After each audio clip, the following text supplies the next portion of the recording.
Welcome to our February meeting. Thank you everyone for joining us today. We have a diverse and very interesting but important agenda today, and I am glad to have many people in the audience to join us.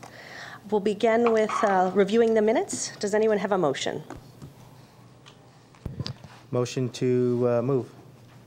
Second. All in favor, please say aye. Aye. Minutes approved unanimously.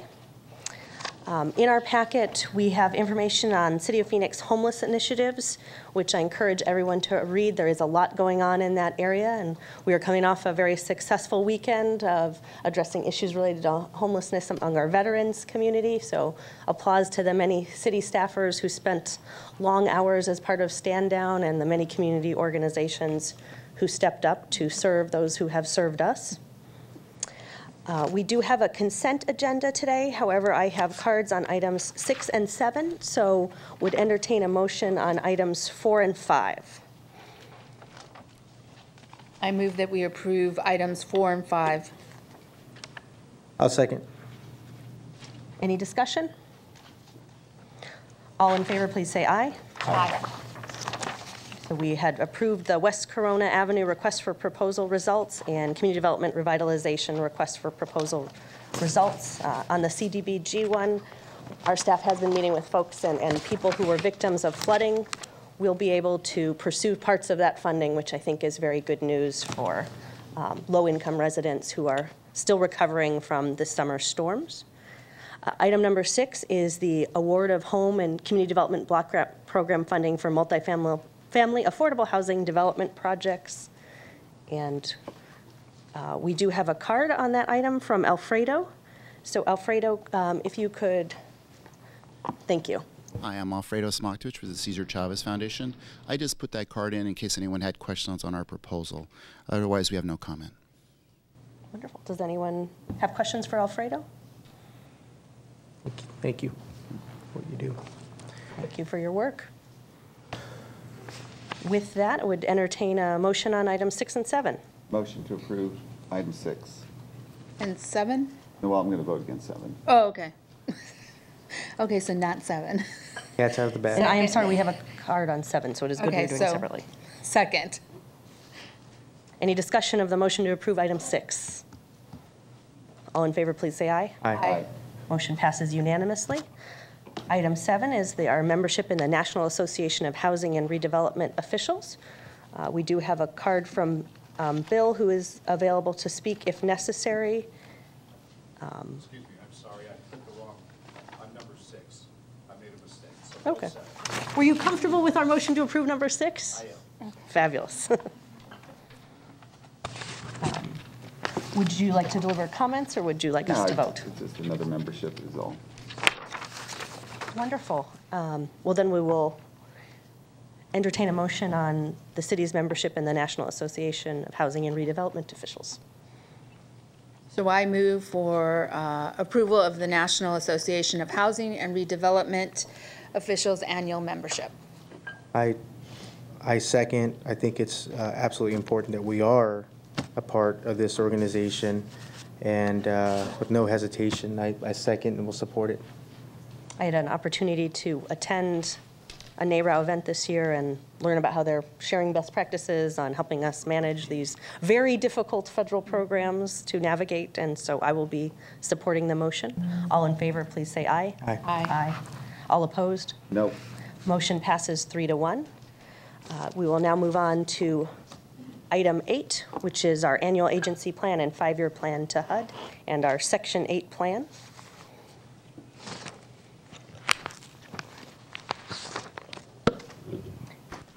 So the members of the council were given the opportunity to review these very significant plans. And I don't know that we need a presentation, but I did have one quick question, unless you wanted to deliver. No, whatever the chair would like and the subcommittee would like. So one of our areas of focus today is helping folks who are involved with limited English proficiency community and trying to make sure they understand housing options.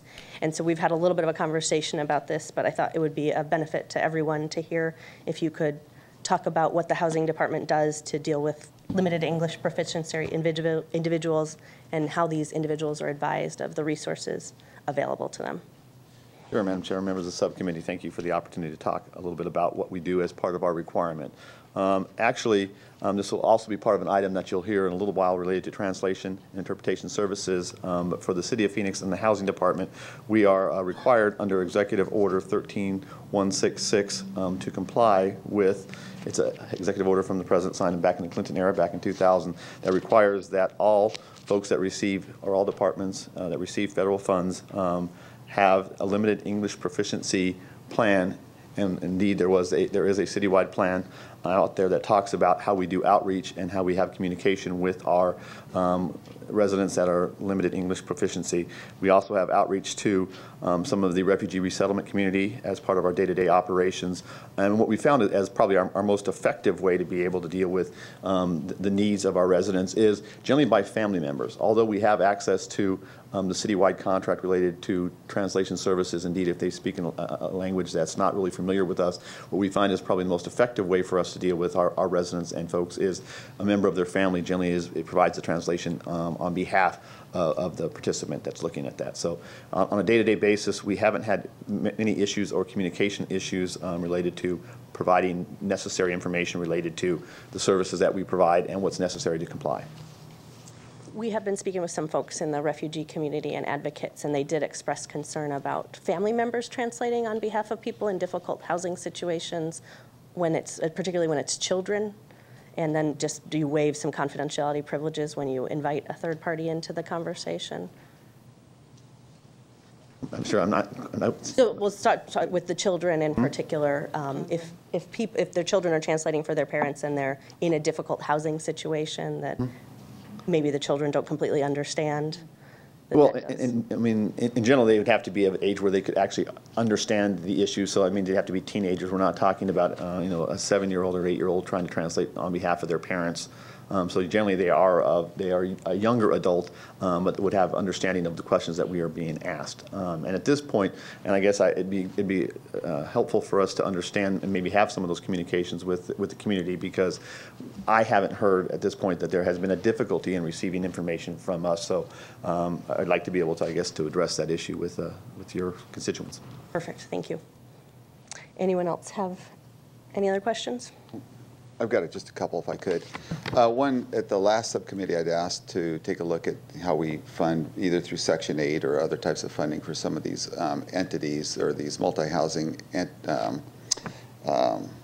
projects that have a lot of crime or they have a lot of police calls. Just want to see where we're at with that, because I know it's not part of the overall plan, but I think at some point, if one project is receiving a lot of attention from police and fire, then maybe they ought to be looking at losing their accreditation, or if they're not part of the multi-housing, crime-free multi-housing plan, then they ought to be looking at losing their ability to put Section 8 into that housing project. The second thing deals, and just when you can, we don't have to do it today. Or do you have, go ahead. I have a brief response. Madam Chair, Councilman DeCiccio. So indeed, we're coming back in March. It's a subcommittee item to respond to you, but part of this administrative plan within Section 8 does add some issues related to if the owner is not in compliance with federal or state laws, or they've been deemed to be a slumlord. So we've been working with the police to identify what potential properties. In the past, we've had several that have been deemed from a crime perspective to not be acceptable, and so we then don't allow Section 8 vouchers into those particular properties. But we're prepared to give you a better report at next month's subcommittee. Good, if we could be real thorough on that too, because it's just one of those things that there's plenty of places for them to live, and sometimes people feel like they have to live in that location. And once the landlord, and you know, my guess is they're probably all doing a great job, or the individuals are, but that location may not be. So when the landlord starts realizing they may not be able to get any federal monies for it, they better clean up their act. I think it's just something I'd like to see where we're at. We can have a longer discussion one-on-one on that too. Then the other one deals with, as you're working through your plan, you know, I had an issue with the way we're spending the money on those, that apartment complex that we're building. Looking at more and more as you're moving forward, you know, how we're going to be able to reduce the total cost per door. That $281,000 a door was problematic at the least, when the most expensive units were sold on Camelback by Alliance at $277,000 a door. I mean, that's the most expensive other than the 281. Even if it comes in the 280 or 260 range, it's still highly priced even in today's market. And that's considered to be an A market, A location.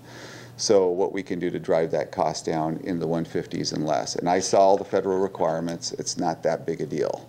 I just saw it. It's not anything that would cost another $150,000 a door. Thirdly, if I could, and just follow up on Councilwoman Gallego's comments about youth interpreting, it does happen. I mean, in our family, just for people to know, our first language was Italian. I couldn't speak English till I got in the first grade.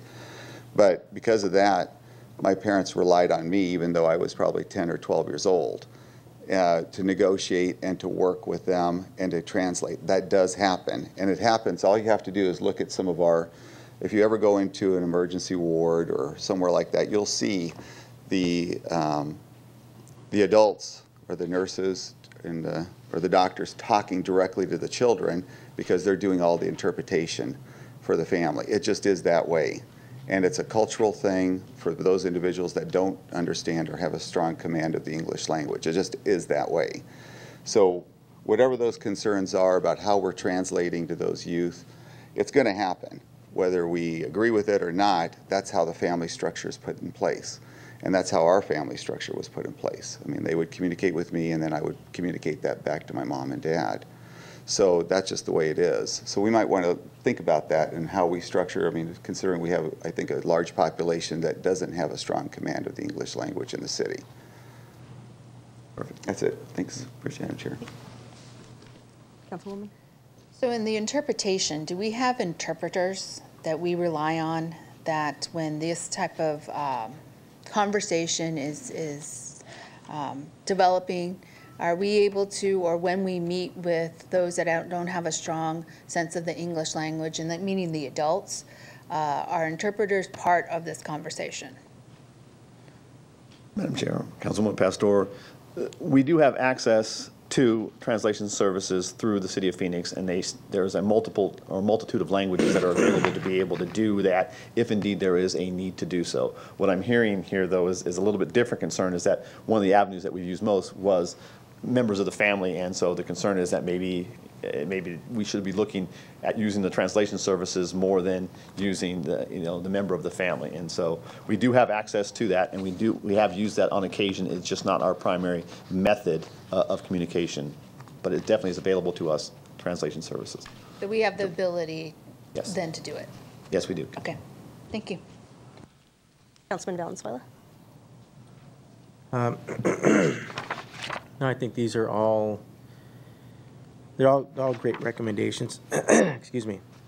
Great recommendations. I think a better understanding for the public as far as how we get there. And Councilman DeCiccio, I think we agree that it's not, we have to do the best we can to be, business friendly. And I remember the case that was just mentioned, and it very much is due to federal guidelines, and I think the more information we can get out about that, the better. I mean, I would even suggest that we'd have an informative item just on how we do those things.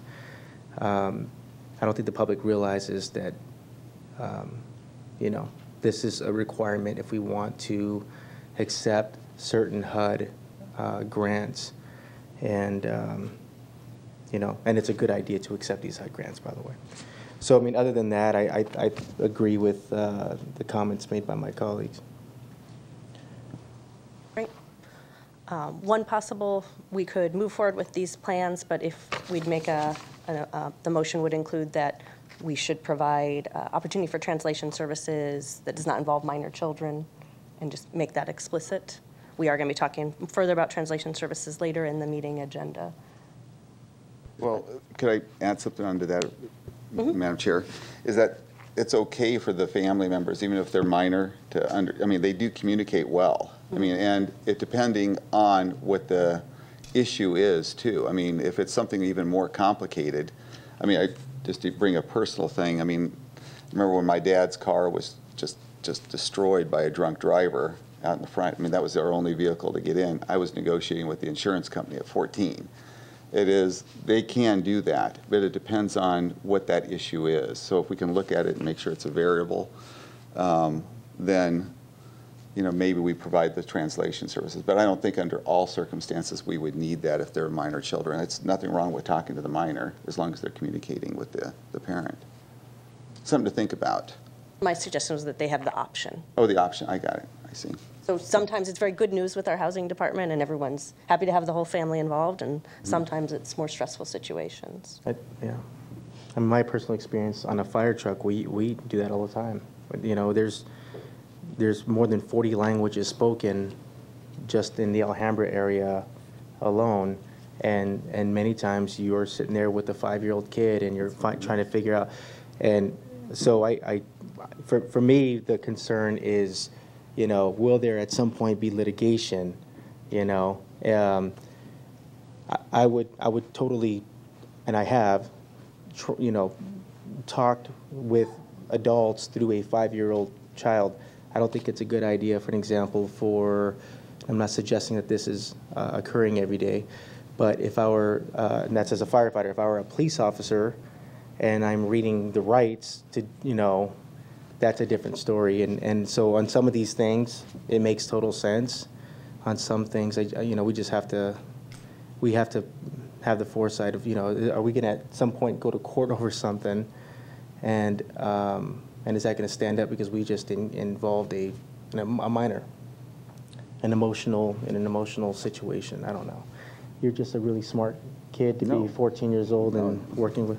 No, I think a lot of these kids are. I mean, if you see them, I mean, literally, you see them translating for their parents. They're really smart kids. Absolutely. There are a lot of them out there. That's just what it is. I mean, you're just put into that spot because that's just the way your life is at that point. Yeah. So on item 12, right now, we will be talking about translation and interpretation services. So I'm going to move to adopt and submit the annual agency's plan, 5th-year plan to HUD, and amend Section 8 Administrative Plan and Public Housing Admissions, and continue occupancy with the option also with translation services or interpreters. I second. All in favor, please say aye. Aye. Passes unanimously. We'll let Carl stay right where he is for application for Choice Neighborhoods Planning Grant and Co-Development Partner Request for Proposals. Thank you, Madam Chair, members of the subcommittee. What we're coming here today to talk to you a little bit about is, I guess, a little bit of kind of where Councilman DeCiccio was going, which was the next phase of what the Housing Department is looking for as part of our redevelopment of public housing. So this now, let's see if it goes there.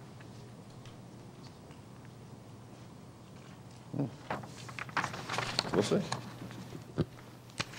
Nervous, Carl? Yeah, can I operate this thing? Is there? You're a 10-year-old. Oh. That's what you do at my house. A 5 Or in my mine. 10-year-olds. Well, I mean, I can begin. So, actually, the Choice Neighborhoods is the precursor, I mean, the successor to our Hope 6 grants. So previously, the federal government, as part of redeveloping public housing, dealt with the Hope 6 program, and it really was focused on, or limited to, there we go, the redevelopment of public housing. Choice Neighborhoods was actually expanded to now look at more than just the public housing. It looks at the available, how can we impact people, how can we do redevelopment and transform neighborhoods. So this is looking at a bigger picture than just public housing. And it looks at what's called a neighborhood transformation plan. That is a 2-year process in some cases. Hopefully, because we have Reinvent Phoenix, we can move that a little bit quicker. But it is looking at how we replace our public housing, how we look to improve our residents and the abilities that they have to be able to become educated and be able to get employments, and how to bring in reinvestment into neighborhoods. So what we're talking a little bit about is the Choice Neighborhoods Planning Grant. And what this is, of course, in advance of actually submitting an implementation grant, which is the big deal, and these are highly competitive grants, is a planning grant. So in order to be able to generally get in the pipeline from a HUD's perspective, you have to do this planning process, and then once you've got your planning process, you then look for an implementation grant. And what it looks at, of course, as we talked about, is a comprehensive neighborhood program. And I'm going to talk a little bit about the area that we're looking at, what is our most aged public housing process or projects, and what we're looking to be able to do. And it's called our East AMP, which sometimes is called Luke Crone or A.L. Crone. That's there. Some of the issues for like improving our educational outcomes that we'd be looking at is there's actually a part of our current one is a parent and training education center, which would be available to be able to provide services. We are looking at, as part of this grant, there's a requirement to provide community and supportive services. So there's actually casework staff that's required as part of this grant, not just in development, but for the 10 years after the development of this community is available to be able to provide those services and those resources. There's also partnerships with folks like First Things First, who have an agreement that would like to be able to come in for ages 0 to 5 and be able to provide the appropriate services and the appropriate start to be able to begin the training for our young participants in our public housing. When we look at increasing economic and housing stability, really this looks at, from a HUD's perspective, a couple things. One is that they are looking more at mixed income. They don't want concentration of public housing. I know the chair has been concerned about the concentration around that. One of the things that they look to be able to do is to be able to provide mixed income. So not only public housing, also affordable housing, and also market rate, and that they are all in one community. And so we'd be looking at that as part of this grant. And then the last thing is things like the Jobs Plus grant. So several months ago, we got approval from this subcommittee and from council to submit an application for a Jobs Plus grant, which would actually bring resources to our workforce development group, bring them in within public housing to be able to look at how we can enhance the skills of our public housing residents. So what we're looking at here is, and it's kind of an interesting map, but it's kind of the right side of the map. What you see in the pink area is actually the Frank Luke addition, where we currently have the Hope 6 development. So that is where the property is actually has been knocked down, has been demolished, and we're getting ready to build. The three areas that we'd be looking at as part of this planning process, and the realization is that any one of these three would require the entire $30 million that'd be available as part of an implementation grant. That is the maximum that's there. So we'd be looking at this planning process incorporating all three of these areas, but we'd probably have to go through several implementation grants. The one that's in the bright yellow is called A.L. Crone. It's 202 units, and it was built in 1952, and they still have evaporative coolers in A.L. Crone. And so that is right adjacent to our Frank Luke addition. Just below it in the dark yellow, it's called Frank Luke Homes. There are 230 units there, also still with evaporative coolers. They were built in 1942, that housing that was there. And then the last one, which is kind of across from Van Buren, and like the purple, is called Sidney P. Osborne, and that's actually 145 units that were developed in 1960. So part of this process, what we're asking for is the approval to submit the planning application grant to be able to look at a transformation plan for this particular neighborhood. And then I'm going to let Angela Duncan, who is the Deputy Director over Development, talk about the second part of this request, which is a co-development agreement. Good morning. The Housing Department will issue a request for proposals for a co-development partner to assist the city with the Choice Neighborhoods grant application, the planning process, and the implementation. The co-developer and the city will work together to design and implement the neighborhood transformation plan. It's important to have the developer on board from the beginning to help leverage the city's resources throughout the application and planning process. On this slide, you can see the evaluation criteria that we are proposing to use with the RFP. We expect to start the RFP process prior to HUD's release of the Choice Neighborhoods Planning Grant application, and we'll also bring back the award of the co-developer to the subcommittee. So, Madam Chair, members of the subcommittee, I think one of the things that we heard when we went through the last presentation related to Frank Luke Addition was the concern about the role of the city in development. And so we had two developer community meetings to talk a little bit about the subject of co-development.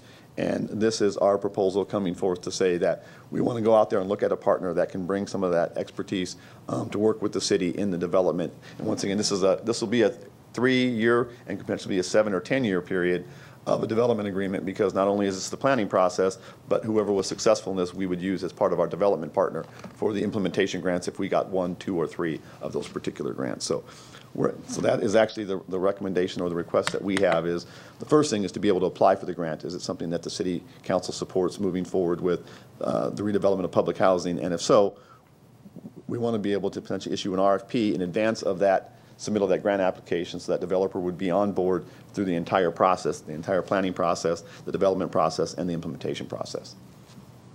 And with that, we're able to answer questions. Thank you. Any questions?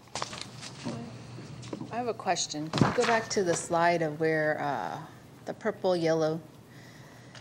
So that's all centered right in the middle. That's not, is that St. Luke's? St. Luke's Okay, Hospital, so yes. that's that whole corner that we're looking at right now.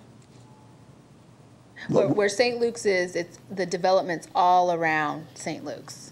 Correct. So Okay. the one that's, I guess, furthest to the left, that's kind of the pink, is one that's already been developed. Right. Then there's the two other ones that actually loop around St. Luke's Hospital. Correct. And then you have the ones to the east. If you're, yeah, Yes. okay. Yes, that's Frank Luke Homes. Only because I was at St. Luke's and I studied.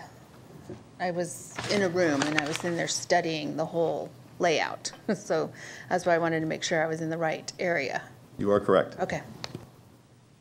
It's an area that's been very active in several of our planning processes, and an area I have the pleasure of representing, but they have quite a to-do list for me, and in meeting with some of the private sector folks who might bring in some of the amenities that people want on the food and retail side, they did look to us for more employment in the area, and we did talk about that in terms of diversity of income levels might be helpful in bringing some of the Reinvent Phoenix goals forward. And Correct, Madam Chair, members of the subcommittee, I guess, and there has been previous discussion, and there's been recent conversations actually about a potential swap with the St. Luke's Hospital, that they would like to expand their campus, and so part of this planning process would enable us to have those types of discussions and dialogues to say, is there something that at the St. Luke's campus would want to expand that would make sense to the city, and that would allow us to diversify and maybe move some of our public housing. So that's part of this discussion process that will be going on as part of the planning. Councilman DeCiccio. Great point. I had heard that there was discussions about them wanting to take in some more of the land in that area too. So that's going to be part of that. That's fantastic. I like the idea of moving forward with the plan itself, putting it in place. And I like also the idea that you've come up with of targeting those dollars in specific areas, because that's how you're going to have an impact in it. The thing I'm still not comfortable with is, why does the city even have to be a co-developer in there? I mean, why not accept all proposals from everybody? You know, you score the point, which tells me that we're more interested in how much money we're going to make on it, is as a city. Remember, every dollar we take is one less dollar in housing for someone who's poor, who cannot afford it, that kind of thing. So, I mean, when you're ranking it at 200 points for how much the co-developer fee is going to be on that, I don't know if there's a set amount that the federal government gives out, then we can get a fair share. I get that part of it. But you know, I'm just not sure about that. The other part of it is, I didn't see anything in there about the actual cost of the project. You know, what value we were going to be getting out of that. Unless it falls into the project approach, I'm not sure. But you've got the construction design, energy efficiency. There's nothing in there that says it's fiscally responsible or fiscally accountable. Is that in there somewhere?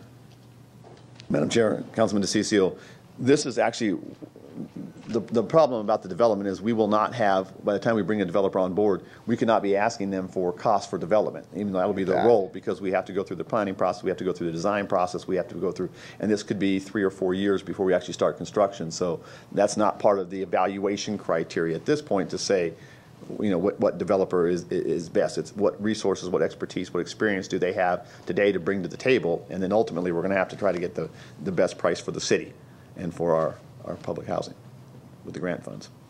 Well, it's better than I think where we were, but I still think that you ought to be able to accept all offers from individuals. I really do, and let them come in. If someone else has another idea, we should be able to take it in regardless of whether or not they want to partner with us or not. I don't think that should be a requirement that they have to partner with the city in order to get it.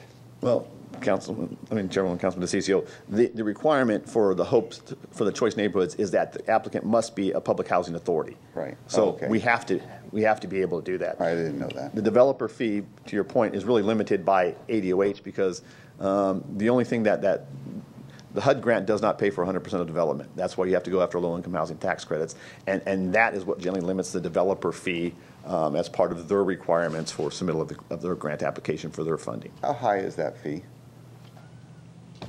I Is it a think range, it's 15%. It's 10 to 15% 10 to 15? of the development cost. It's quite a bit. All right, thank you. I'll be fine with this. Just, I didn't know that part, that it had to be part of the public housing project. Any additional questions? Councilman? I'll move for approval if we're there.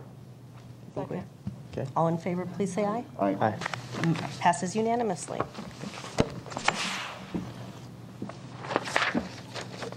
We'll move to item 10, Neighborhood Preservation Ordinance Amendments. Welcome, Chris Hallett.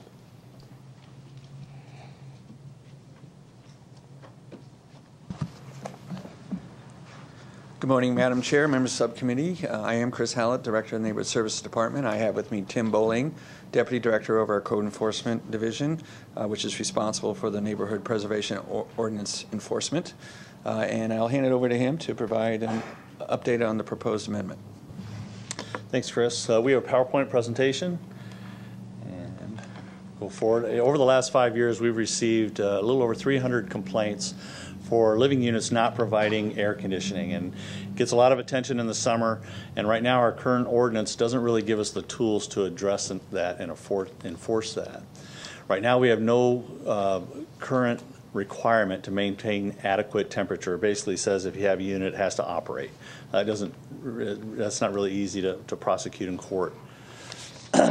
So the law department did some research on what some other municipalities have in their ordinance as far as temperature control for living units, and this is patterned after the one in the city of Tempe. For heating and cooling requirement, 70 degrees Fahrenheit for heating, 86 if there's an evaporative cooler, 82 for air conditioning unit, and prohibit the use of space heaters and temporary fixes.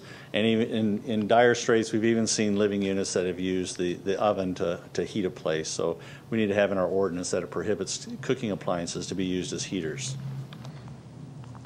We did have 5 citywide community input sessions over the summer to get input on the neighborhood preservation ordinance. We brought forward some recommendations last month. This one was a little bit more sensitive, and we wanted to make sure that we communicated appropriately with our partners, the Phoenix Association of Realtors and the Arizona Multi-Housing Association, to make sure they were comfortable with the changes. They both have expressed support for this ordinance going into change, and it will give the neighborhood preservation inspectors the tools they need to enforce when the hot summer months come. So with that, our recommendation is for subcommittee approval to amend Chapter 39.5B of the Neighborhood Preservation Ordinance that addresses heating and cooling. Thank you for your work on this, and thank you for having a collaborative process where we worked with our community partners to make sure that we make housing in Phoenix as safe as possible. We've certainly had, unfortunately, some fires related to perhaps unsafe heating, and this will help us, I think, literally save lives in the summer. It can be a real impact on people, and occasionally in the winter with these unusual weather patterns. So appreciate your work on this. Any questions from my colleagues? I'm appreciative of this. This goes a little deeper. I think this is a message. It's a message that we can stand on when it comes to the quality of life that people expect and deserve if you live in Phoenix. If you're a Phoenician, we are looking at these things. We care about your quality of life. In the past couple of years, we've had some slumlord issues, for an example, and this is just one of those things where everyone has to understand. Investors have to understand. And if you are going to do business in the city of Phoenix, these are the types of things that we are looking at. And if you don't abide by the rules, then we don't want you here. That's just, I've said it before, I'd love to just put a shingle up saying, we do not want you here. Slumlords are not welcome in the city of Phoenix. And while this is, it's the right thing to do, it's put in place, and this goes across the board for everyone. I think those that it's going to impact the most, frankly, are those that are here to make a quick buck and not really care about what the quality of life is in some of these units that people live in, and sometimes the most vulnerable. Our new visitors and residents of our city, and so this is really important to me, and I feel to the city of Phoenix, and I am in full support of it. Thank you for doing the work. Councilwoman. This impacts, well, it impacts all of us, but in some districts it impacts more than others. And I want to know about enforcement, because that's where it gets really caught up about, we identify an apartment complex or an area, a housing area, and we go in and we say, you need to do this, this, and this. They do the minimum, and then they have the residents still within that area and have maybe a little bit of air coming in, and then all of a sudden we start all over again. And so I'm really more about, we have this on our books, but how do we enforce and make sure that we go after those property owners that are providing a disservice to their tenants and really get them off the market and provide those residents with the proper housing that is needed. So I just want to know, I know we're changing this, but I want to know. Right, Madam I want to know how Chair, further. Councilwoman Pastor, yes, part of this will also include education out to the community. We would be able to use our partners that we worked with on developing this to get that message out. We are complaint-based, so unless they call in, we don't know about them. We do listen to the news every year. The past 4 years, an increasing number of multifamily properties are in the news that the air conditioning is not working. We immediately respond to those when they hit the news. However, we encourage residents of these, and we work with our tenant counselors and landlord-tenant workshops out there to encourage residents to call it in if and when their air conditioning is not working. This new language gives us what we never had before, is specific measurements on how to measure it. The only success we've had recently was really luck on our part that we had a vendor that would testify on our behalf. Otherwise, it's been very difficult to try these. We're very optimistic this is going to make a big difference in the quality of life of tenants here in Phoenix. Okay, thank you. Wonderful. We've been doing a lot in partnership with the Prosecutor's Department and others to make Phoenix a great and safe place to live. So thank you for your work in this area. Do we have a motion? Motion for to approve staff recommendation. Second. All in favor, please say aye. Aye. Passes unanimously. Thank you. Now we will move on to our general plan, our vision for Phoenix over the next decade, and welcome Rick Neymark, Alan Stevenson, and our chairman, Mo Stein, and Josh Bednarik, who has truly shepherded this through the process. A long time in coming and one of our most robust processes in city history.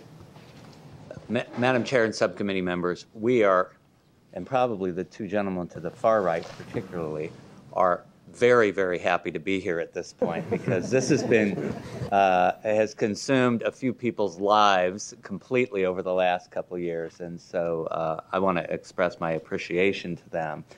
And this is the next big step in moving forward to refer this item to the ballot.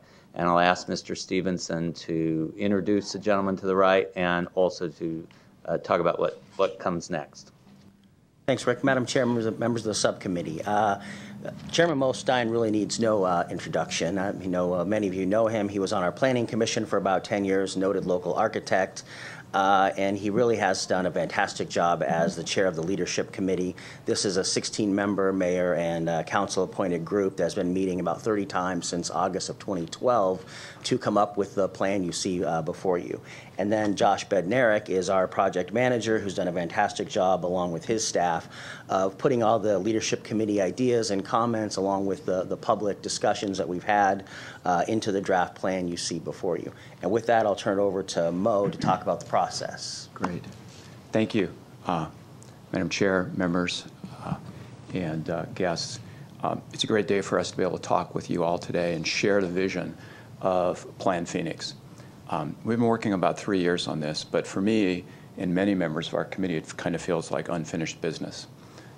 planning all too often is seen as something that we start and stop. And we really felt that it was time to redefine the process of planning and relook at doing something that really created an opportunity for creating a vision for our city. One of the things I noted, and I am very proud of the current general plan. I chaired this general plan, and I will remind everyone that we got a 78.2% voter approval on this plan, which is exciting. But in it, its very first sentence says what Phoenix will remain. Okay, I suggest to you that what we have done now is talk about what Phoenix will be.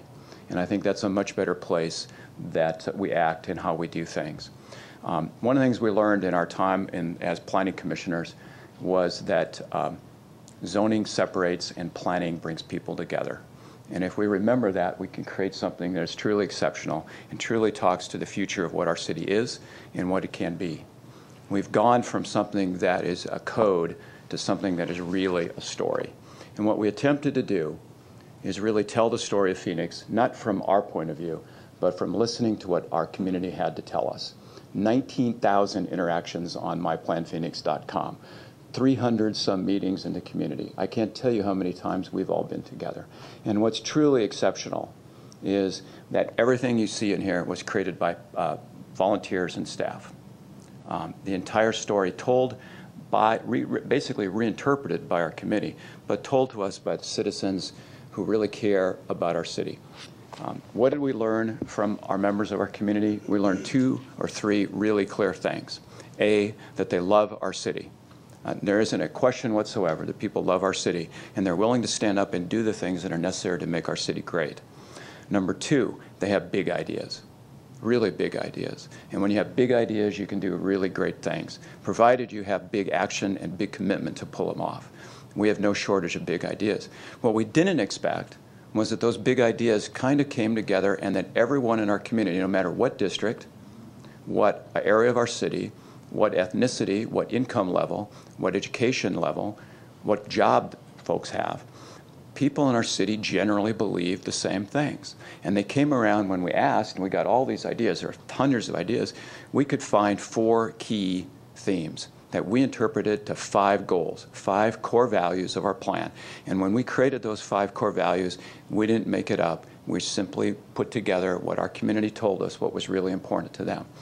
The other thing we found out about the core values from when our community spoke was that it didn't matter where people lived. People all across our city believe in the core value about creating an urban core that's meaningful. You would think that was a central city value. It's a Phoenix value.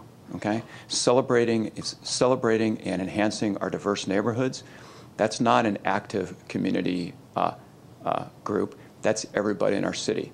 Every neighborhood wants that. Everybody wants their unique opportunity. Every neighborhood wants to celebrate that. We found that across the board completely. So when we bring this plan to you, we bring it to you as the story of Phoenix. We bring it to you as not just a document, but a living and breathing document. We believe that much like we do in our lives today where we work and we save and we don't hit the print button until we need it, we think that's a better metaphor for planning than what we've done in the past. And at the end, I'll tell you how we tend to take this forward and the exciting parts of planning down the road. Thanks, Mo. Real quick, I want to start off by thanking all the residents, the business owners, neighborhood and community associations, certainly Mo and the rest of the leadership committee and Josh and his team. But I also want to thank the mayor and city council. Without your leadership over the last couple years of helping us get the story from the residents and make sure that we got it right by talking to all folks across our community. You know, we've got 519 square miles, and you made sure that we were in every far off corner to central city areas to make sure that we heard from the people on what they want to see about Phoenix. And it really is you guys led effort to make that happen so that we could get the story from all of our residents. As Mo said, it's been underway for a couple of years. December 2012, we had a lot of those public meetings where we got information and we put up on the walls, what's your big idea for the future and what do you love about Phoenix? And then you see we came back in May of 2013, made a presentation on what we heard, and then we developed the interim report with the leadership committee and took that to city council policy discussion, made some further refinements, then we came out with our draft general plan in the fall of 2014. It's that draft that has made a few more revisions, and that's what sits before you today. In summary, we've had about 275 presentations and 2,000 different web users. So these are 2,000 different people where Mo spoke about there were 13,000 comments that were received. So you can see the breadth of information that we got on the web as part of this interactive outreach in addition to all the meetings we had. At one point, we were, the general plan update was leading the MindMixer website discussions across the entire country. We had the most number of hits and discussions happening on there. So that's a really good thing when you consider what the MindMixer website does. And now I'm going to turn it over to Josh, who is going to walk us through the framework of the plan and take it from there. Thank you, Alan. The graphic that's up on the screen is essentially the framework for the entire document for the general plan. At the top of the framework is our vision. That's the essential part of what a general plan is supposed to do, to outline what we want to be as a city. The next layer down are 3 community benefits, and they're really just 3 basic concepts of health, prosperity, and the environment that we want to incorporate in everything we do in long-range planning moving into the future. The next layer down are the 5 core values. What are those things that we want to focus on moving into the future to help achieve the vision? And then we outline 7 strategic tools. And it's really a way just to help the reader understand, well, how are we going to get this done? Everything from working on the Maryville core plan to continuing with our adaptive reuse program in an operations bucket. So the 2015 general plan, when we started off with this process, we wanted to make sure that we created a document that people would want to read. And a long way towards that end was coming up with a document that was visually stimulating. And we really feel like the document you have before you reaches that goal. The existing general plan is 500 pages. We're under 200 now. But I want to make sure that we're clear that just because we condensed it down doesn't mean that we lost a lot of the great feedback and ideas, goals, policies, recommendations. They are in this plan as well. The general plan is essentially broken up into 4 parts. Part 1 is an overview of the framework that I just went through. Part 2 tackles things like growth, land use, and infrastructure. That's where the land use map lives. And that's probably the most prominent part of the existing document today. And one thing we make clear in this plan, in this update, is that we aren't proposing any changes to the land use map at this point as part of this update. We do outline a process that we want to work with the council, the commission, the villages, and the community to go work together to see if any changes to that land use map might be needed. But we aren't, as staff, proposing any changes to that as part of this update. The third and part of the document, the core values, is really the bulk of the document. That's where the core values live. Each of those have about 10 to 12 subsections and about a 6-part layout that helps the reader understand what we want and then how we're going to get there. And then last but not least is part 4. We outline what we want to do next. And we talk about working with the villages on the village character plans and then moving forward with the annual report. So I'm happy and proud to report that we've had a very rigorous review of the general plan over the last couple of months. We've had support from the Historic Preservation Commission, the Parks and Recreation Board, the Village Planning Committees, the Planning Commission, and just recently the Plan Phoenix Leadership Committee. You should have received a memo that captured some of the technical changes that the committee recommended that we make as part of the recommendation from last Thursday's meeting. So next steps coming forward, after the city subcommittee action today, we intend to go to the city council formal meeting on March 4th and have a public hearing on the general plan and ask for approval at that time of the general plan. And then we'll come back on March 18th at the formal meeting and also ask for a referral and approval of the resolution language to place this place this on the ballot for the August election. With that, I want to turn it over to Mo, who has a couple of closing comments. Very good. Thank you. One of the elements of our plan that we think is so exciting is this concluding theme that we have and that we describe as the process is more important than the product. Right? In planning, we sometimes think that the product is, as Josh referred to, as our map. This is not the general plan. The general plan is this. Okay. Okay, it's what we want to do, it's how we want to do it. The improvement that we've made is we said that the process makes the most sense. That process requires us to give real examples of what we're doing. And as you thumb through on every single one of the descriptions we give real life examples of what's happening, and we talk about what could happen, and we present goals. Our process says that as we continue, we'd hope that Plan Phoenix receives the opportunity to continue so that we can talk about an annual report to the City Council as to how we did, what we did well, what we didn't do right, and where we need to think ahead. Let's look at an update, not a state-mandated update, but when we need to make an update and make a recommendation, that we have the opportunity to do so. We think that's really important. We believe that as this document is embedded in our community, we think that it speaks to our entire community. We hope that people use it to talk about what is really great about Phoenix, and that there's something in here that really makes a difference for everyone. And that's, to me, what's really exciting, is that they can feel that there's a real connection.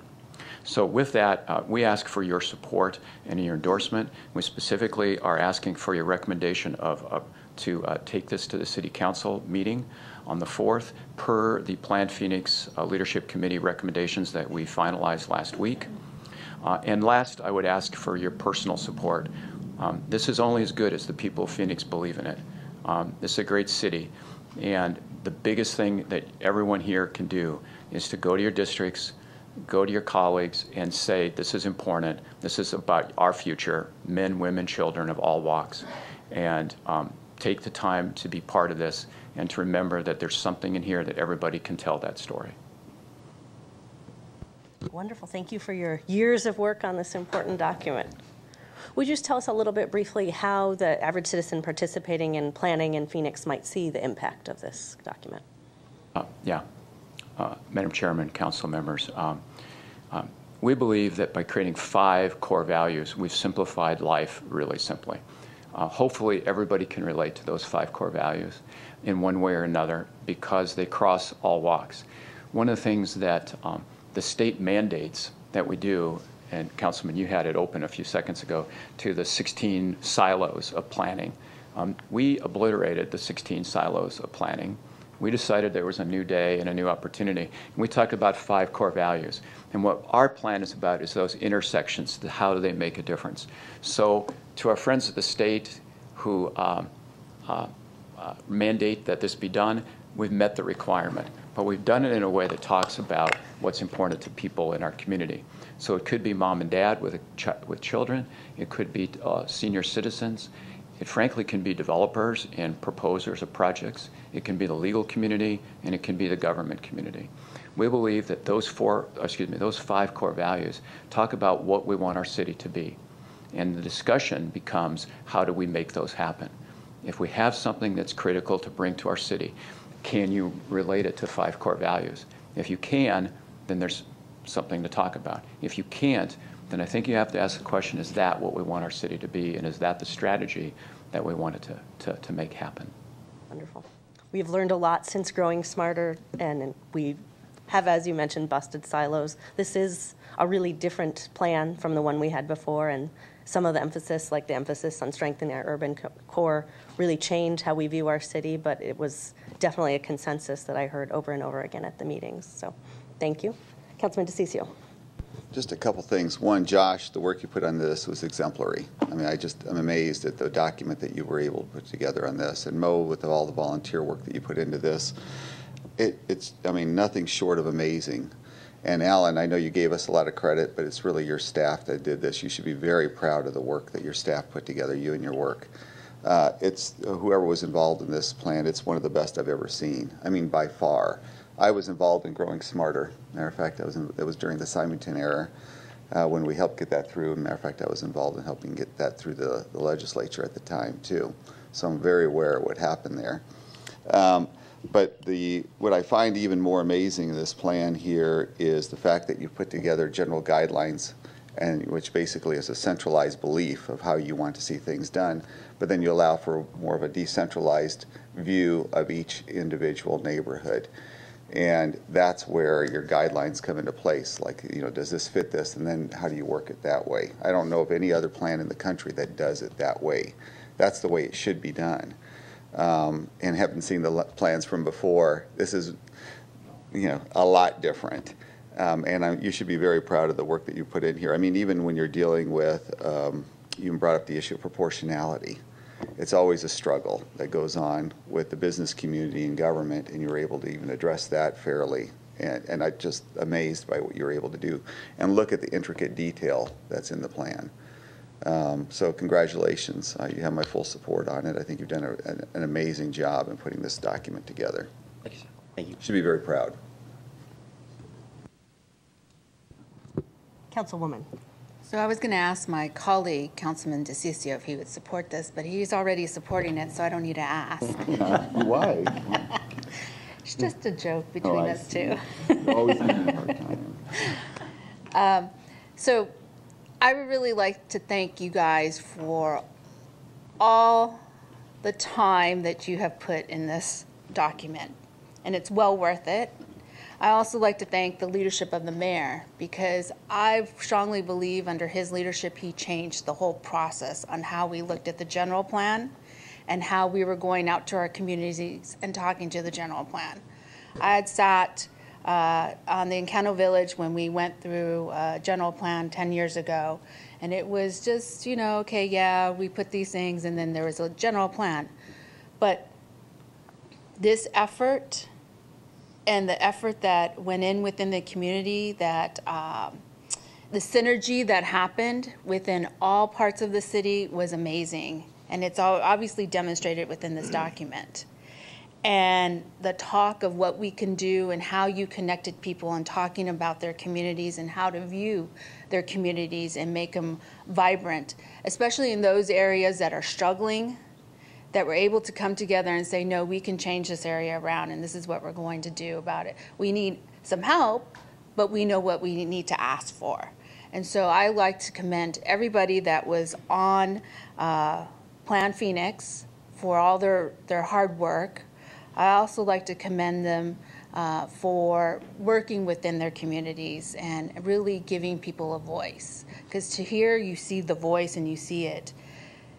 The other thing about the general plan is it was so easy to come in the planning situation, to come and say, I need a variance for this, or I need this, I want this to change. And neighborhoods and neighbors would say, but in the general plan we say this, it said this, but there are ways of going around it. And this way of developing it, everybody was at the table, along with the developers, along with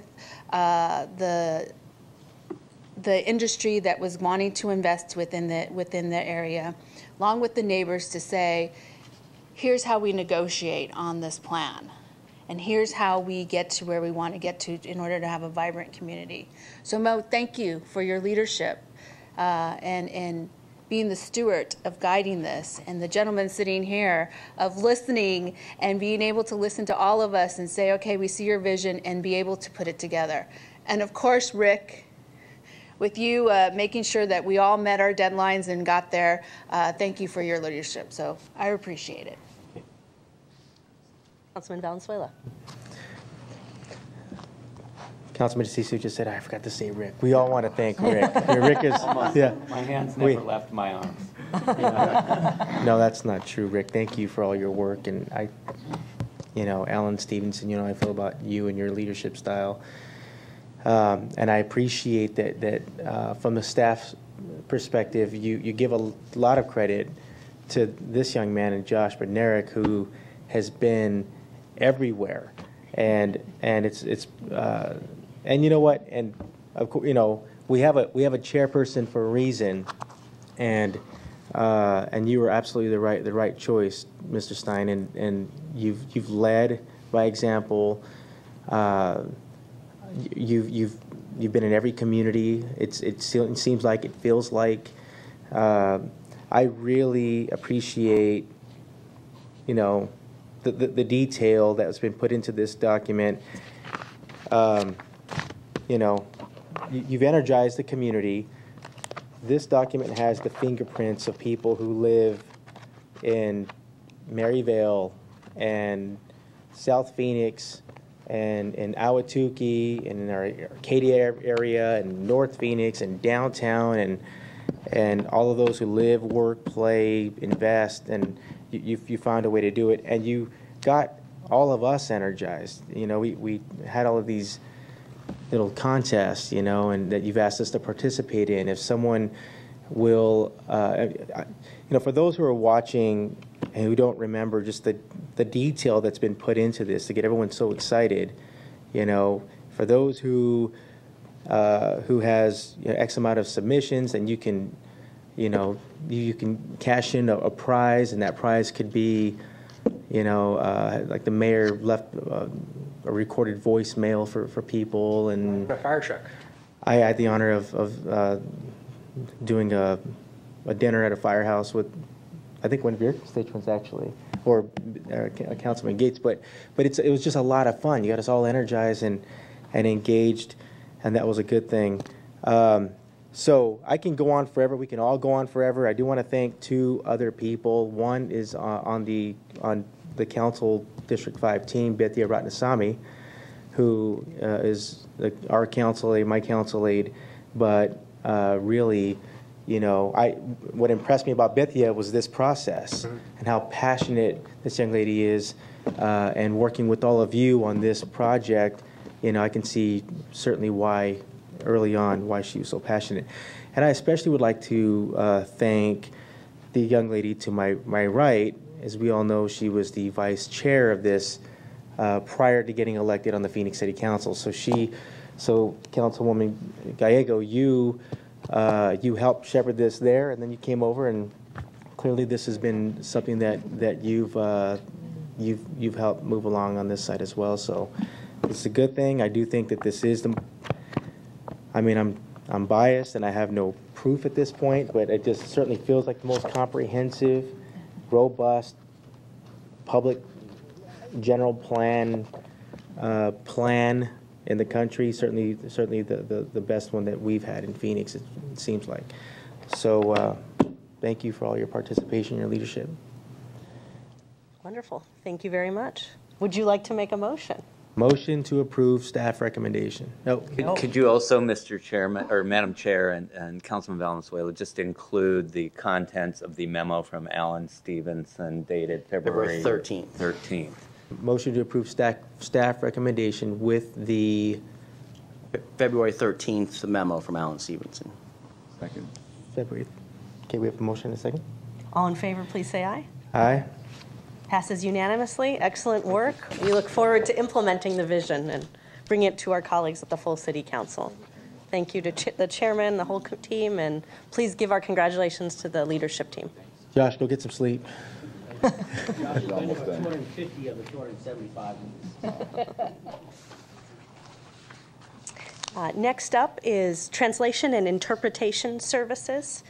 Several of us up here represent very diverse districts with people who have their heritage throughout the world, and particularly in our refugee community. The state of Arizona has resettled more than 70,000 refugees over the last few decades, 20% in Tucson and 80% in Maricopa County, many of whom live in our districts, and we want to make sure we do a good job with helping them navigate our government, which is usually quite different from the government that they knew before they came to our country. So thank you for your work on this particular item, and particular congratulations to Mo Gallegos, who was appointed officially director on Friday. We're very glad to have you remove that acting, and welcome.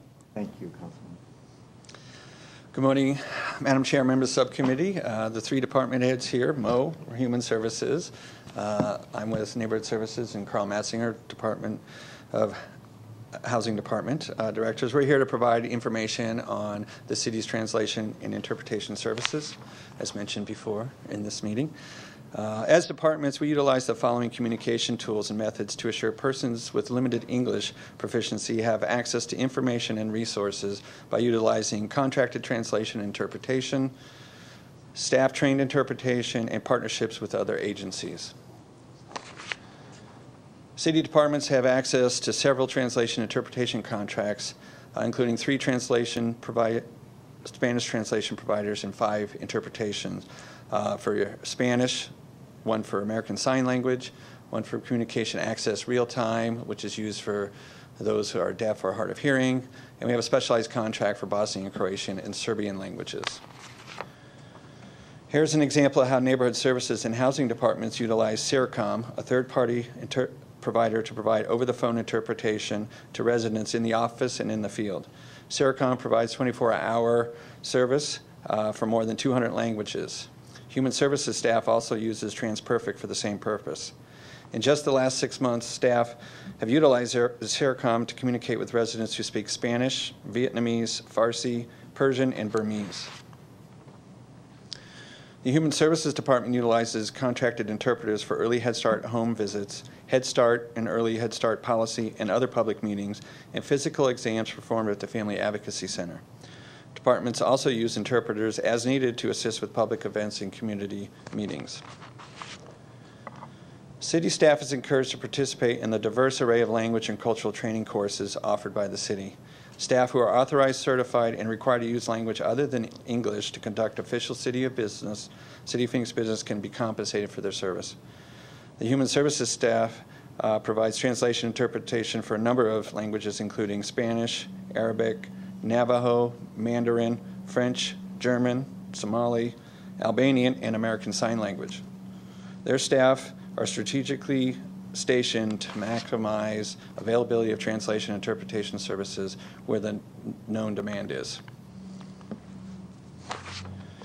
Neighborhood Services has partnered with organizations such as the International Rescue Committee to provide interpretation assistance to refugees for landlord-tenant workshops and multifamily code issues. This past November, Neighborhood Services staff worked with the City Prosecutor's Office, Councilwoman Gallego's office, the Bald School District, and several other partners to address needs of residents at Tartar Palms Apartments.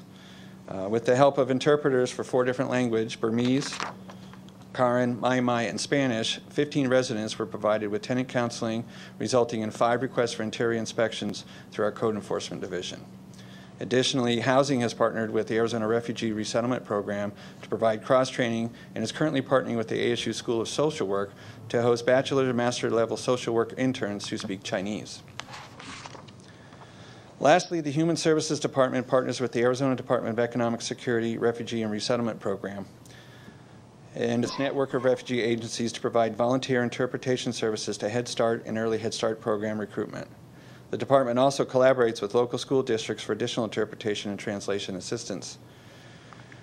This concludes our presentation. I do want to note, as part of the prior conversation that leads into this, we are all 3 heavily federally funded, and as a result, we're required to have a language assistance program, which their preference is not to use family members as interpreters, only as a last resort, and they prefer that we use contracted third-party providers or staff to provide these translation or interpretation services. It is difficult at times because cultures and trust levels are much closer for family members, so oftentimes you may have a mixture of both in order to accomplish a good end result. Councilman. And who are we going with? Or who are we contracted with? Well, we have a host of different providers depending on the language. Like I said, we use CERCOM, we use interpreters. It really depends on the situation as to where we bring an interpreter out to a meeting, or if it's a staff in the field and they need access, they can call up CERCOM and use a speakerphone. So we have a variety of different options available to staff just depending on the needs. Mm-hmm. Okay. I think it's great. I think we need more of this, frankly. We absolutely need more of this. We can't be afraid of it, you know. I love the fact that the district that I'm from and have the privilege of representing is truly one of the most diverse districts in the city. Alhambra High School, which is in District 5, there are more than 40 languages spoken every day in this high school, and these are kids who live in these neighborhoods. And it's not just an English, Spanish community out there. And this is the melting pot, as we say, but it's also a precursor. And it's important to communicate with with the people of Phoenix. And by the way, this is part of the makeup of the people of Phoenix. And this is a very, I commend you for the work that has already been done, but I think we really need to take a look to see how we can even advance those efforts. You know, we're working with, you know, obviously there are a lot of nonprofits and churches and others who work with ESL, English Second Language classes. We should continue those programs as well. We should find a way to support those programs, to shore those programs up. I think most people want to know or would love to know how to speak, read, write English. You know, I mentioned earlier, you know, being on a fire truck and having to talk to a 5-year-old kid to figure out what is going on with mom. I'm sure mom at that moment really wished she spoke English. I'm sure that little boy wished mom and, you know, mom and dad spoke English. So trying to figure out what the big picture is here, as opposed to, you know, we have a little box of Band-Aids, and I'm not calling it this, but I'm just saying, well, you know, we have, you know, 5 different contracts out there for translation. We have CIRCOM for this. And it's because we are, you know, federally mandated to do it. And that's not the tone that I'm hearing, but what I'm saying is we have to be careful from being there. And if it were up to me, you know, we would be looking big picture. This is a precursor to not only the country, but to our city. And there are some brilliant minds out there, entrepreneurial minds out there, who just want to help this city and our state thrive. And we have to find ways to communicate while trying to, you know, finding opportunities to connect these constituents to ESL classes so that they can learn English and trust a certain program. I just think that there's a bigger picture here for that. But let me just ask a quick question on what we currently have in place. Again, in this council, now I'm looking at it from a council member for District 5, okay? Very diverse community, and we make it a point to make it out to every one of these neighborhoods. And sometimes we are meeting with a group of people who can barely get by with English, and that person is the translator for others. Are these services some of the services that our office can be using? You know, are we able to get CIRCOM on the line for some sort of a you know, conference call, or is this something that is only specific to certain? I know it's NSD, but I mean, what about other issues? Are we able to use CIRCOM? Because one of our community meetings could cover. Many times it's a very multifaceted discussion. It could be public safety, it could be streets, it could be on and on. Are we there yet? Councilwoman Gallego, Councilman Valenzuela, we could certainly look at the potential of a citywide contract. Some of these, the translation, interpretation for Spanish, I believe we have a couple citywide contracts. Outside of that, many of these contracts are with the individual departments, and there is a cost associated. So if in fact we wanted to start utilizing contracts for more citywide type events, there would be a charge to the district for that particular service, but we could certainly work with our public information office to see how we could incorporate in more citywide contracts versus individual city department type contracts right now. Okay, I will I'll be asking for a briefing. Sure. For, you know, I mean, you mentioned it may be a cost of the district. I think it's certainly worth putting in my line item budget for my district, but it's also a discussion that I would like to see out in the forefront and more of a policy discussion as well, especially as we go into budget hearings. So the conversation, you know, has to start someplace. And because I do also believe that this is, you know, again, there's a difference between a cost and an investment, and I truly believe that communicating with people is an investment. You know, crime rates will dip if you are communicating with people. People will feel comfortable living in their neighborhood and will, you know, care for their neighborhood and have the audacity to, you know, to create, you know, a better self, I guess, become public servants and on and on. You have these entrepreneurial minds that are out there that don't realize that we want them to be here, and that's the other thing too. And I'm speaking out of experience, because we do communicate as best we can with some of these very just great people. And so that said, I mean, if you can take a note, I would like to ask for a briefing so that we can see how we can better serve the people out of District 5 using these services. But also, it's something that I think the city as a whole needs to look at, even if it goes to a policy type discussion to figure out, what direction we should be going and when. And Councilwoman Gallego, Councilman Valenzuela, I felt to say we could also, as the departments, look at additional partnerships to really strengthen the efforts as well. They did talk about some partnerships, so we could reach out and see what other types of partnerships are out there. And I want to be very clear too, and this is what we do out of the office, okay? We work with nonprofits for those translation opportunities, but we also have a number of ESL classes going on in the district as well. So this is twofold here,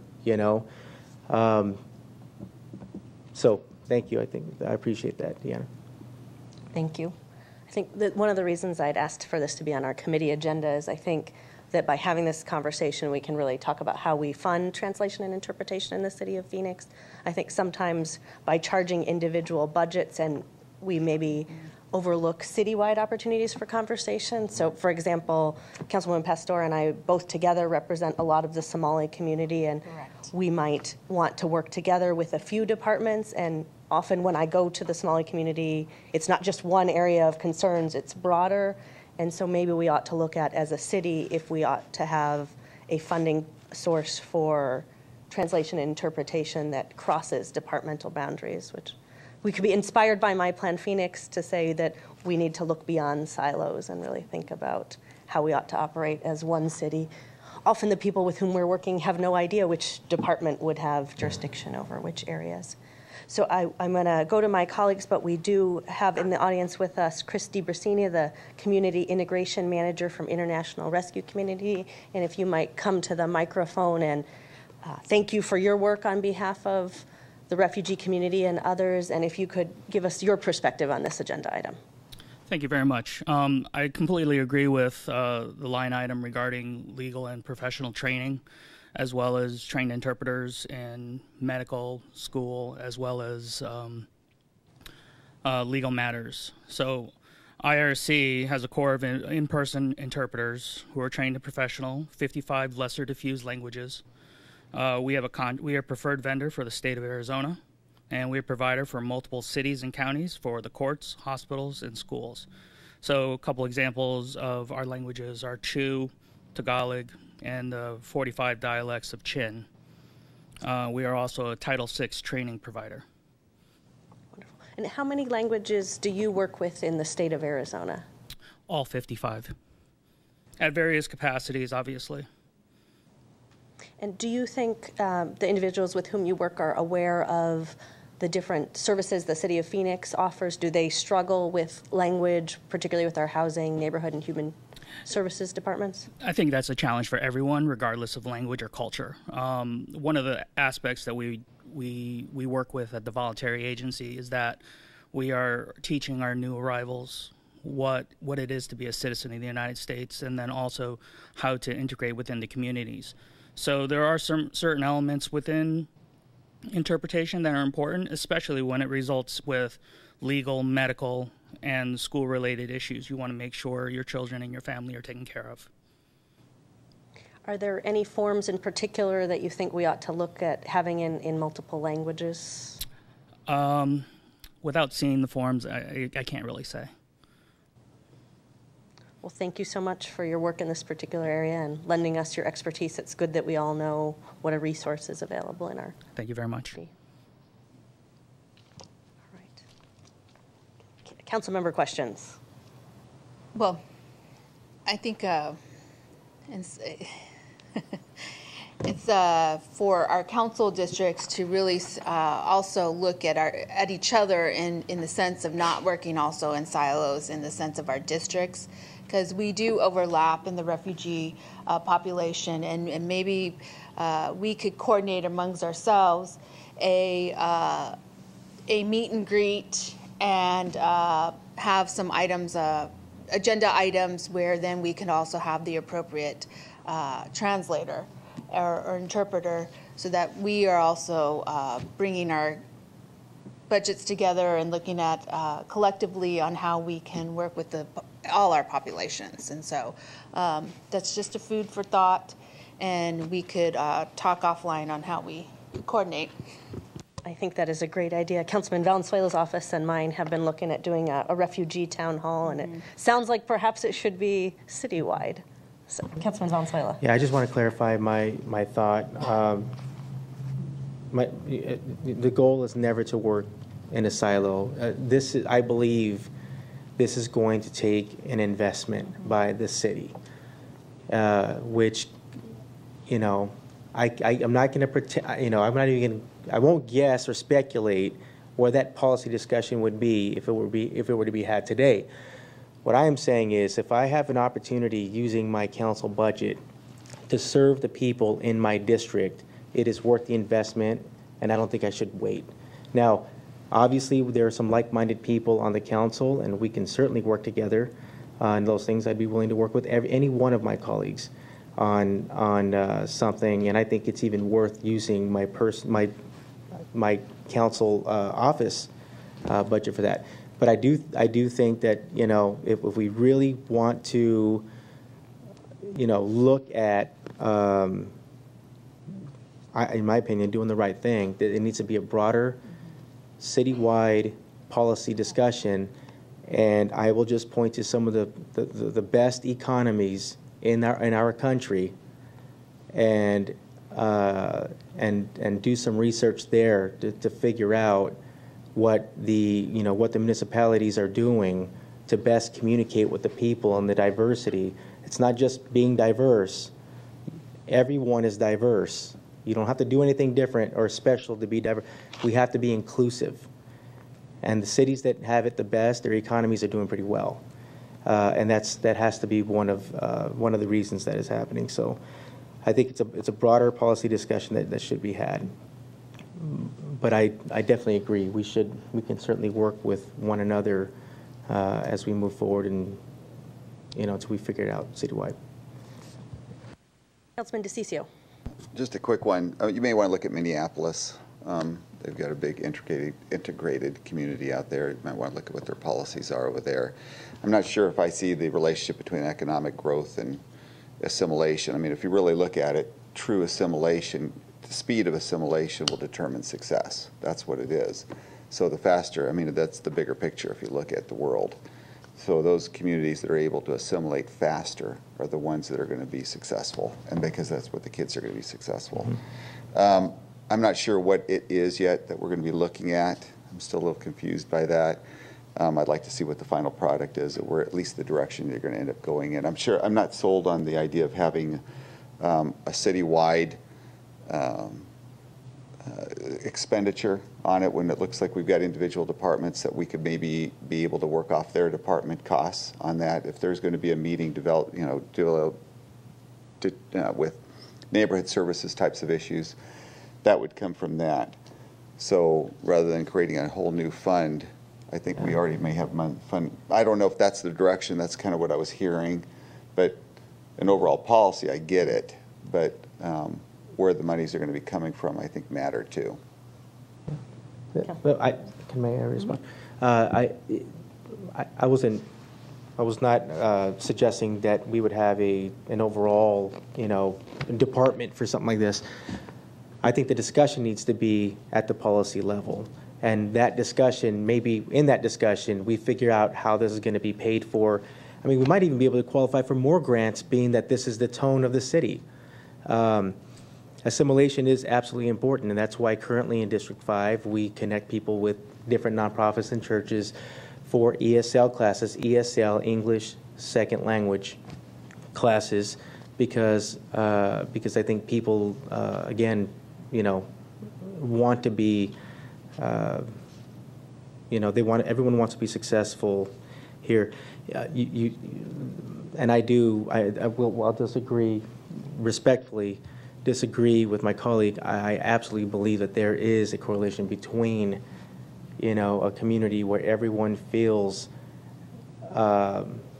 included and everyone is free to flow with their ideas, and kids are feeling good about who they are with their accent, their beautiful accent growing. I just think that there is a correlation between that and a thriving economic, economy, I should say. And I think we have examples right here in our country. But, now, and I mention that because, maybe that is the goal, right?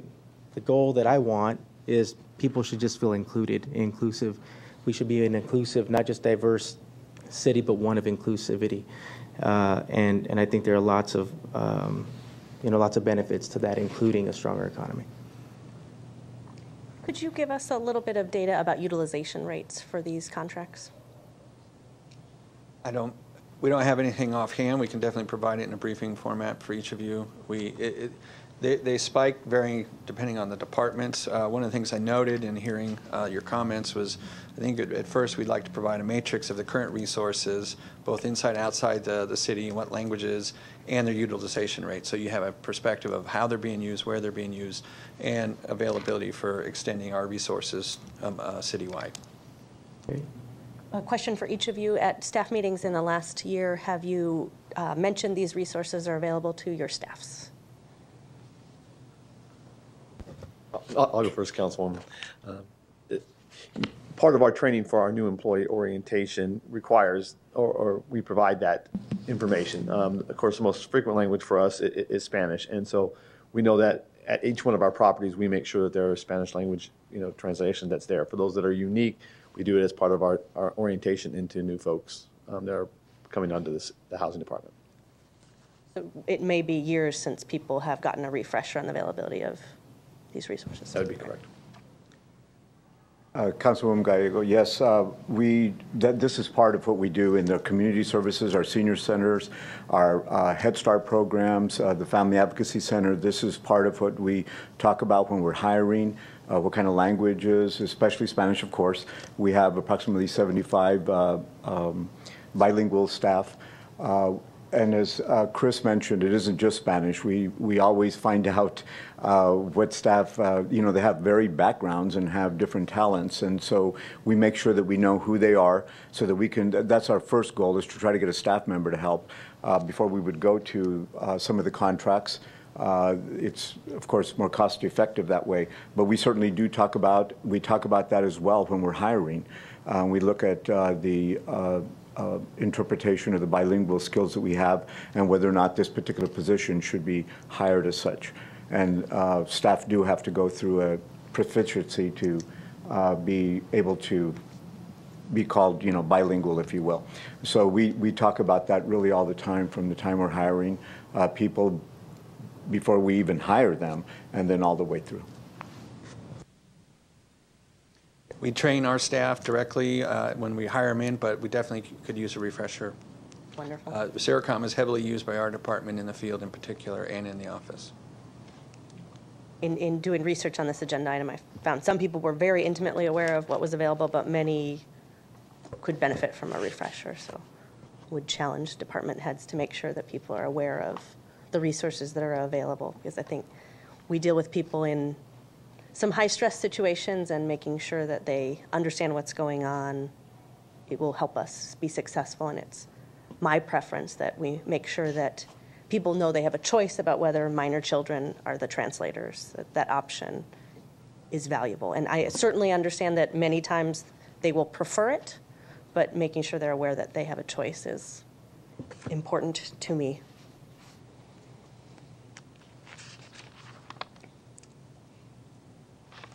And I think I will respectfully disagree with Councilman DeCiccio about whether we ought to look at how we fund translation and interpretation. It seems like in these times of tight budget that people might often shy away from using services if they think it's coming at the cost of other essential. And so I think it is worth at least looking at how other cities fund translation and interpretation, because we are not, I believe, using these at a high rate, and perhaps that is because of how we fund it. So I don't have a proposal here today, but I do think that's something we ought to look into, how other cities do it. Most often when we are out in the community, it is not just one department that's involved, and particularly at meetings. So. Appreciate everyone being involved in this discussion. I hope it was helpful for people. It is a priority for our office to make sure we serve people in our community in a way that they can understand, and particularly want to recognize Kara Batdorf in our office, who is with us through AmeriCorps and has a long history of working in diverse communities and has educated me a great deal about opportunities for improvement. So thank you to Kara for your leadership on this important issue. I think with that, this is something we should continue as a dialogue, but I don't think we have a motion at the moment that we need to make. So thank you for your research on preparing this agenda item. And our Housing Department Capital Improvement Program update. We welcome Carl back. Yeah, it seemed to be a housing department meeting today, with a lot of items on there, and I do appreciate council's patience and support through these many items that are coming before you related to housing. One of the things from the city's perspective is that they've asked for more disclosure about during the planning process about budgets, and there's been a request related to departments presenting their CIP budgets so that there was some input and some knowledge for the subcommittee prior to the overall city presentation of the CIP. Just for a way of introduction, Titus Matthew is the Deputy Director over Management Services, so he handles the budget for the Housing Department, so he'll be doing the bulk of the presentation. But from my perspective, just as a few notes, one is that our budget is $36 million is the CIP budget over the next 5 years. There is no general fund in the Housing Department for CIP projects. It all comes from other fund sources, and all of these fund sources have restrictions on how they can be used.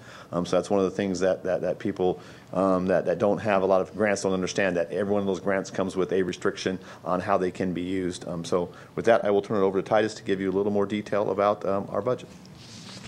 Morning, Madam Chair and members of the subcommittee. I just we don't have an audience here this morning. Okay. So moving on with the presentation. So overall, we have $36 million set for the next 5 years, primarily being capital funds and home program funds, what we have programmed for 5 years.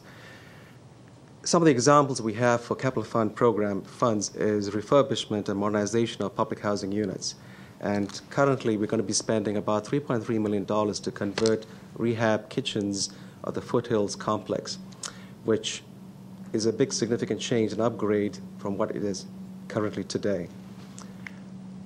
And home funds is primarily used for gap financing to allow private developers to help build affordable housing in Phoenix. And one of the projects we have highlighted here is Grand Families Project, which was a $12 million project, of which we provided $2.2 million in home funds. And Madam Chair, members of the subcommittee, one of the good things about this is this is leverage. That in most cases with home funds, it is 100% given out to the development community as part of their usually leveraging low-income housing tax credits, which you saw as an earlier agenda item that's out there. And generally, it's probably 10% or less. So once again, if there's a $1 million or $1.5 million investment, there's probably $12, $15, $20 million of total investment out there. So we believe it's a good use of federal funds to be able to provide additional affordable housing. Thank you, Carl. And these are some of the projects we have built in the past, as an example, showing you the Matthew Henson Symphony using Hope 6 and other funds for these projects. With that, we'll be happy to answer any questions. Any questions? Wonderful. Thank you for the presentation. Thank you.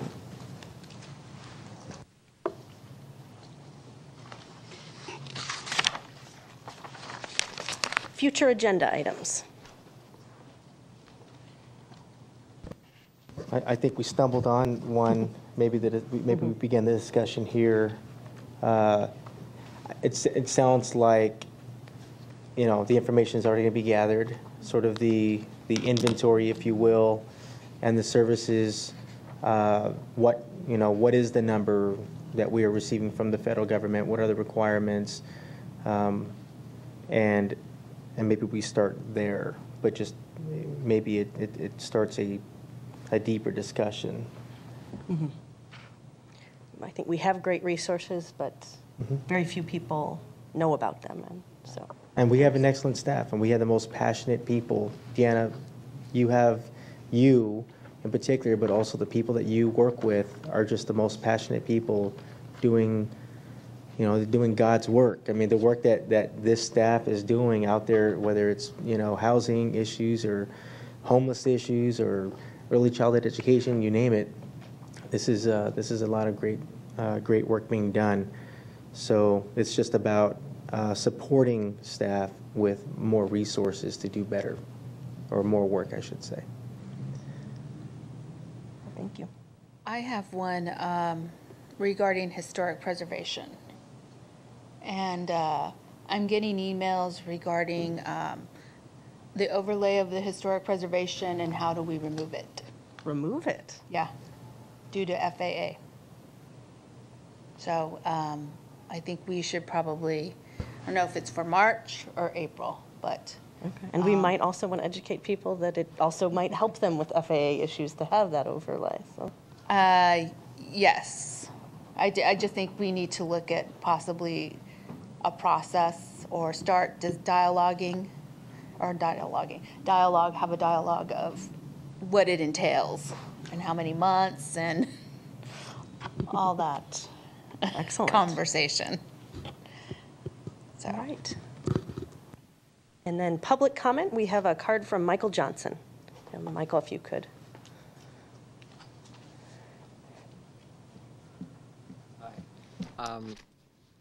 Madam Gallego, council members, the issue that I'm going to present here is real important. First of all, I'm a landlord who comes in and remakes and revitalizes an area. I come in, and this has been with my own funds over the years. From anything from putting carpet down to giving air conditioning, et cetera. So one of the references today was about a quick buck. There's really no quick bucks if you do it right. Sometimes there's no bucks, and that's why with the tax changes that are coming in this year, so you're going to see some people who have been doing this leaving those areas. And that brings me to my point now as far as working with the various municipal services and the liabilities. Particularly, I want to address the code today, PCC Code 397B.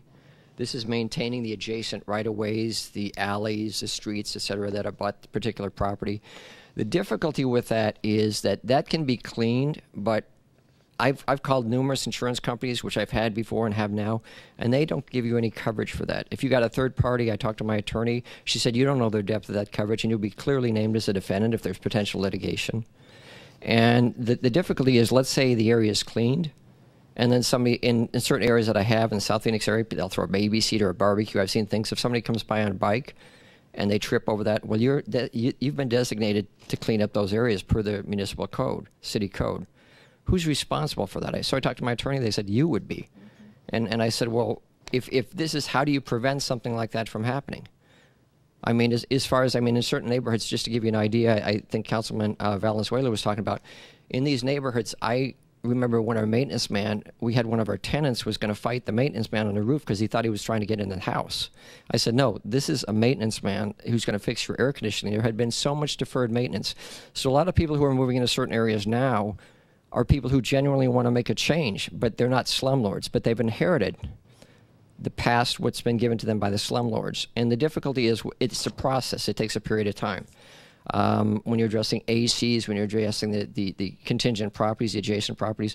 For instance, we had when I moved there was a dumpster, or I should say not moved there. When I bought this property, there was a dumpster on the sidewalk. Well, that was in violation of code. People were putting mattresses up around it. So I said, could you move the dumpster off the sidewalk? They said, well, we can't move it into the alley because there's no place to put it.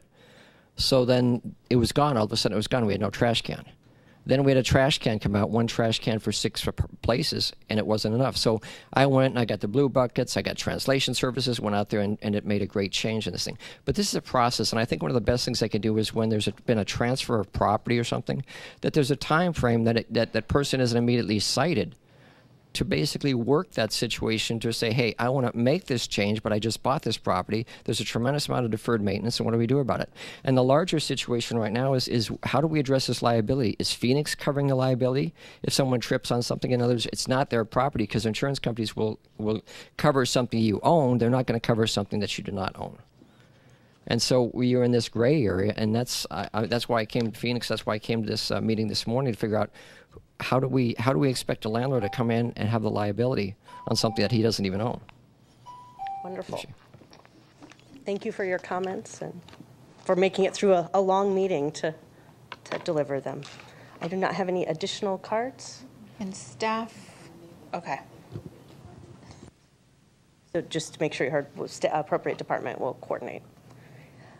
With that, we are adjourned.